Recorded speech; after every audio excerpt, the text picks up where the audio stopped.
tough sanctions will remain on North Korea until its complete denuclearization, the U.S.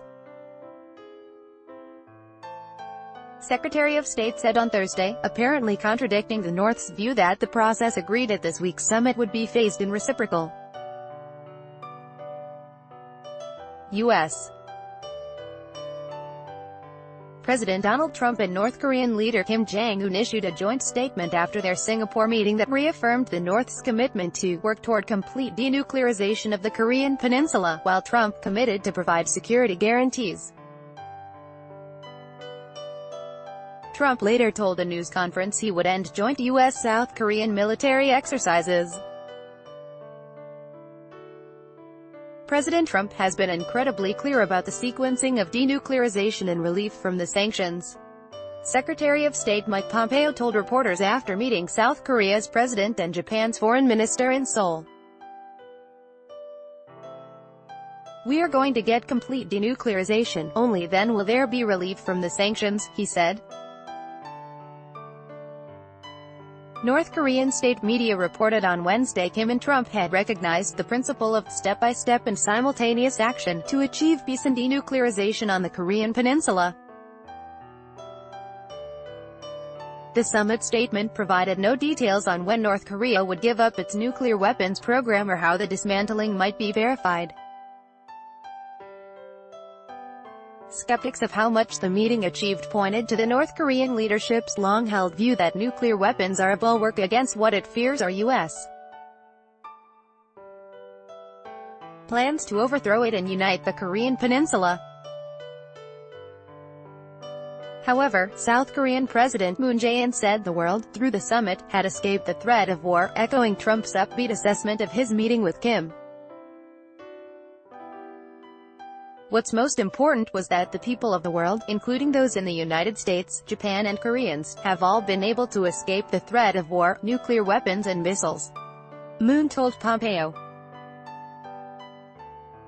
Pompeo insisted North Korea was committed to giving up its nuclear arsenal, but said it would be a process, not an easy one.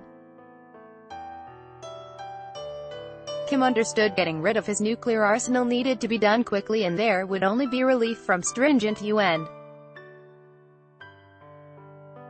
sanctions on North Korea after its complete denuclearization, Pompeo said. Moon later said South Korea would be flexible when it comes to military pressure on North Korea if it is sincere about denuclearization. Also on Thursday, North and South Korea held their first military talks in more than a decade. The talks followed on from an inter-Korean summit in April at which Moon and Kim agreed to defuse tension and cease hostile acts. Everybody much safer. The United States has long insisted on complete, verifiable and irreversible denuclearization by North Korea. But the summit statement reference to North Korea committing to work toward the complete denuclearization of the peninsula has been by North Korea in the past to include a U.S. nuclear umbrella in the region, and echoes promises it has failed to keep. Trump returned to the United States on Wednesday and took to Twitter to hail the meeting, the first between a sitting U.S.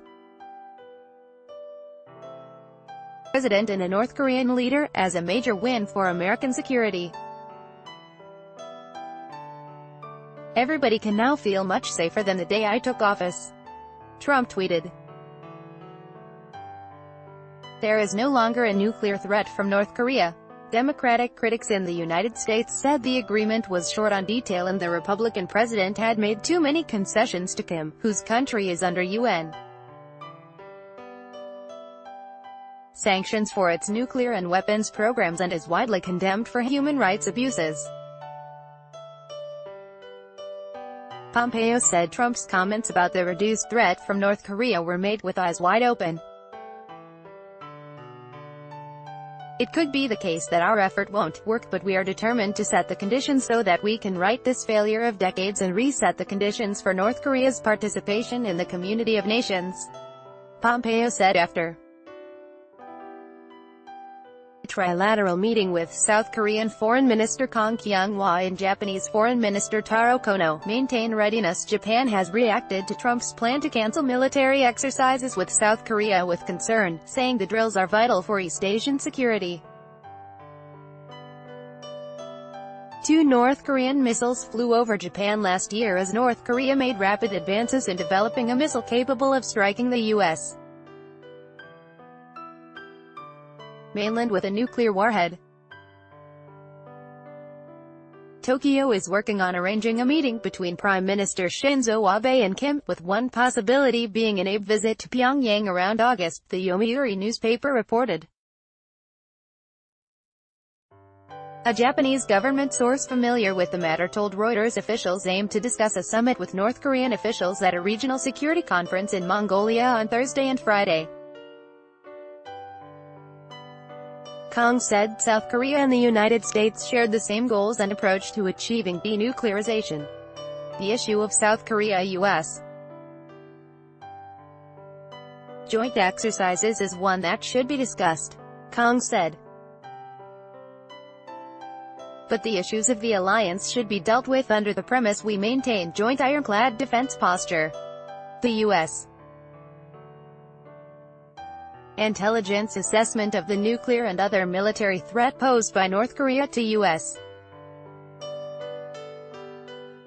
and allied forces remained unchanged despite Trump and Moon's assertions about the North Korean nuclear threat being over, a senior U.S. official responsible for studying the North Korean military said. U.S. officials said it was unclear what types of training involving U.S. and South Korean troops might cross into Trump's now forbidden zone of war games. But big, joint U.S.-South Korean exercises appeared off-limits under the new guidance. Make no mistake, we are going to maintain the readiness of our forces in South Korea, said one U.S. official, speaking on condition of anonymity. The official acknowledged, however, it was still not certain how that was going to happen. The United States maintains about 28,500 soldiers in South Korea, which remains in a technical state of war with the North after the 1950-53 Korean War ended in a truce rather than a peace treaty. Reporting by David Brunstrom and Christine Kim in Seoul, additional by Josh Smith and Hyun Hee Shin in Seoul, Yoshifumi Takimoto and Chang Ran Kim in Tokyo and Phil Stewart in Washington, writing by Lincoln Feast, editing by Paul Tate, Robert Brissell.